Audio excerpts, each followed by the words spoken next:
They're our ancestors. They're beautiful to look at. We were supposed to be obliterated. They couldn't do it. And thank you, Edward, for showing all those old people too. Where his images actually do the most damage, it creates a false sense of who Indigenous people are that is still to this day applied to our appearances. Edward Curtis's masterwork, The North American Indian, an epic 40-volume comprehensive record detailing the individual history, culture, and languages of 84 native tribes, was hailed in 1911 as the biggest literary undertaking since the publication of the King James Bible. His unprecedented magnum opus shaped American perspectives on Native Americans over the next century. Through his iconic images, Americans have been interpreting and misinterpreting Native Americans, and debating whether his work has contributed to the preservation or the destruction of the understanding of Native American identity.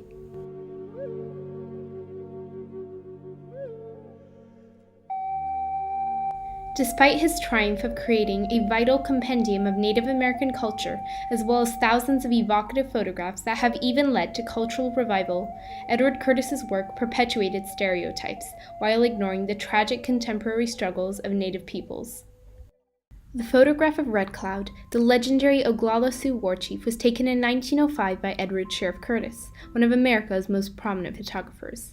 Born in 1868, it was the same year Red Cloud signed the Treaty of Laramie after his victory against the United States. The treaty gave the Sioux all the land west of the Missouri River in the Dakota Territory, including their sacred Black Hills. Over the years, the U.S. government reneged on promises made in the treaty, as it did on most other treaties. By the turn of the 20th century, Native Americans had been reduced to living on reservations on 2% of their historic lands in the name of westward expansion and manifest destiny. Between homesteaders, railroads, and gold rushes, only 237,000 natives were counted as opposed to an estimated 10 million before the Europeans arrived. The Treaty of Laramie also included provisions to build missionary schools on reservations and encourage the Sioux to take up farming. After the military wars ended, a silent war continued, fought by the American government through the Religious Crimes Code of 1883 and the Dawes Act of 1887.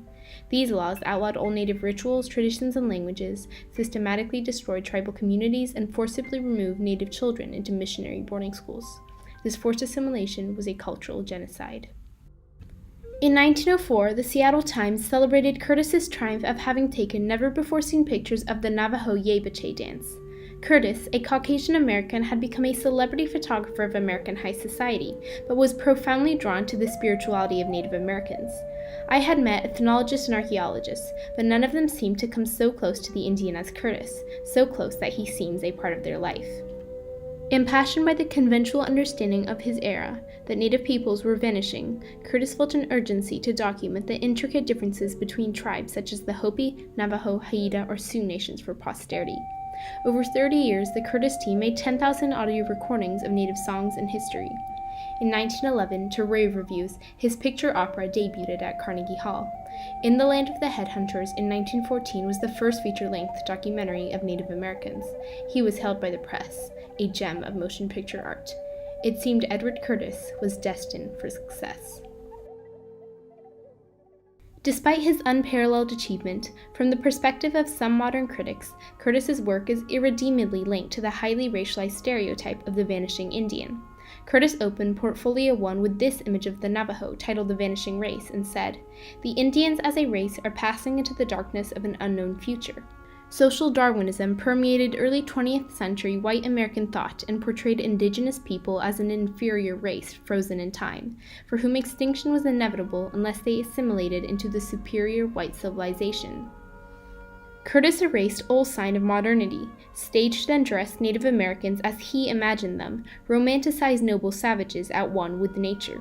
Many critics believe Curtis cemented these stereotypes with his iconic images, and that they misrepresent true Native identity, denying the tragic Native American past and reality. The romanticism was more about the fact that this was going to become their country, that the American Indian footprint would be gone. You would feel that they just kind of disappeared. You'd be able to have this image of them having their full set of cultural beliefs and traditions intact, because the last time we saw them, they were majestic and beautiful, so there never really was any suffering. So I think that that's one of the things that kind of makes Edward S. Curtis a difficult character to reconcile our relationship with. Curtis spent many summers on reservations and witnessed the poverty and repression of Native Americans, yet he didn't document these issues. He photographed Geronimo, the legendary Apache leader at the infamous Carlisle Indian School, but not the children who had been taken from their parents with the aim to turn them into civilized Christians. Cutting their hair, adopting English names, and abandoning their native tongues were ingredients of this cultural genocide. Graves of young children by the school, undocumented by Curtis, are reminders of the tragic circumstances in these boarding schools. As much as he is being faulted for ignoring the tragic life of Native Americans, many share the opposing perspective that at a time when the U.S. government wanted to eliminate all traces of Indianness, Curtis devoted his life to preserving it, and his passion to immortalize Native cultures resulted both in an artistic and ethnographic triumph. There won't be anything left of them in a few generations, and it's a tragedy, a national tragedy, he wrote in 1903. I want to make them live forever. I hear people criticizing me, he carried around shirts, but he did a monumental job. And if he didn't come along and record this, the loss would be tremendous, incalculable loss. So when people start criticizing stereotypes, I look at my great-grandfather. He's not a stereotype. He can't stage that. You can't stage the eyes and the determination.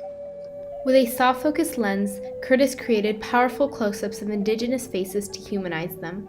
Often taking pictures against the sun, the silhouettes of humans blended into nature, immortalizing the beauty of the American West. In 1906, when Curtis sought funding for the North American Indian from banker J.P. Morgan, he wrote, "To further safeguard the patron of the work, I can insure my life." Little did Curtis know he would disastrously underestimate the scope, time, and cost of the project. Between securing subscribers and working in the field, Curtis was hospitalized for exhaustion and mental breakdowns. His wife divorced him, and he was forced to sell even the copyrights of his work.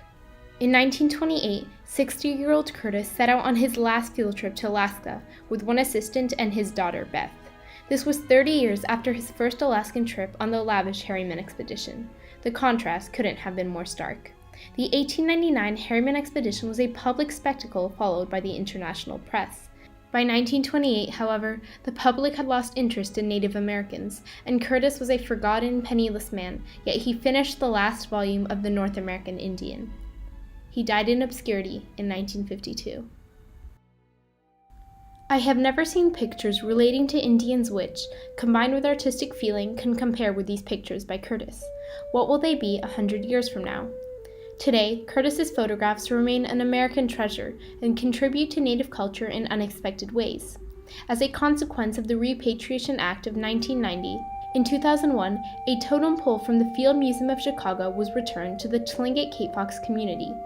Curtis's photos from the 1899 Harriman expedition established its provenance.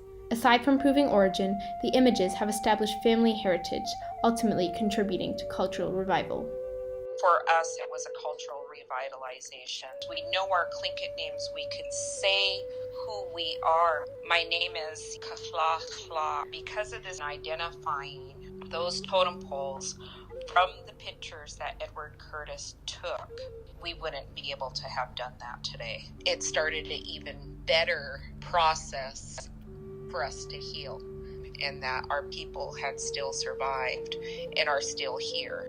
However, to appreciate the long-term impact of Curtis's work, contemporary Native Americans must be permitted to define their culture on their own terms, without comparisons to Curtis, and create their own triumphant legacy.